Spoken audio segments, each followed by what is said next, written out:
পাখিদের মধ্যে কাক এবং ঈগল এই দুইজনের ভিতরে এত প্রতিদ্বন্দ্বী যা আপনারা না দেখলে বুঝবেন না। দেখবেন যখন একটা ঈগল আকাশে উড়বে তখন একটা কাক ঈগলে পিছন দিক দিয়ে ধাওয়া করবে, সবসময় কাকটা ঈগলের পিছন দিক দিয়ে ধাওয়া করবে এবং এইখানটাতে সবসময় ঠোকর মারবে। কাক কখনো সামনে দিয়ে আক্রমণ করে না, কাক ঈগলের সামনে দিয়ে কখনো আক্রমণ করে না, সবসময় পিছন দিয়ে ফাইট করে। এই ঈগল কিচ্ছু বলে না, মাথা ঘুরে তাকে ঠোকর দেবে না, তার সঙ্গে ফাইট করবে না। ঈগল কি করে, ঈগলের মাথায় অনেক বুদ্ধি, সে আস্তে আস্তে উপরে উঠবে যতদূর সম্ভব। ঈগল তো অনেক উপরে উঠতে পারে, কিন্তু কাক পারে না। তাই ঈগলটা মাথায় বুদ্ধি খাটিয়ে, তার মাথায় যত বুদ্ধি আছে সে বুদ্ধিটা খাটিয়ে সে শুধু উপরে ওঠে।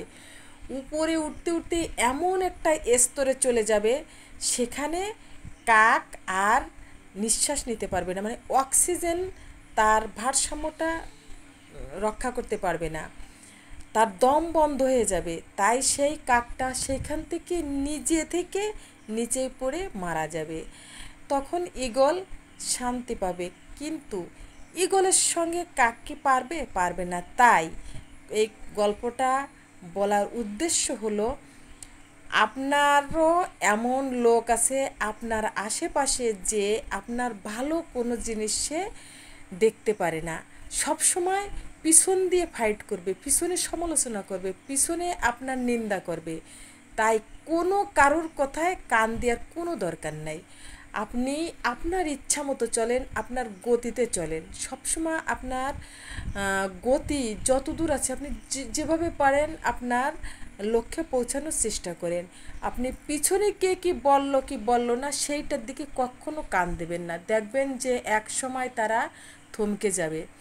ওই কাকের মতো তাদেরও যখন আর মানে বলার কিছু থাকবে না, ভাষার কিছু থাকবে না, আপনি উপরে উঠতে উঠতে আপনার স্তরে যখন পৌঁছে যাবেন আর তাদের স্তরটা যখন নিচে নেমে যাবে, মানে তাদের থেকে অনেক উপরে উঠে যাবে, তখন তারা নিজেরাই থেমে যাবে। তাই আপনি আপনার লক্ষ্যে পৌঁছানোর জন্য আপনি যেভাবে পারেন সেইভাবেই উঠতে থাকেন, যত খুশি উপরে উঠে যান। দেখবেন যে এক সময় তারা সব মুখ বন্ধ করে দিয়েছে, তখন তারা নিজের থেকে একেবারে চুপ হয়ে গেছে। তাই সবার কথার উত্তর দেওয়ার আপনার কোনো প্রয়োজন নাই।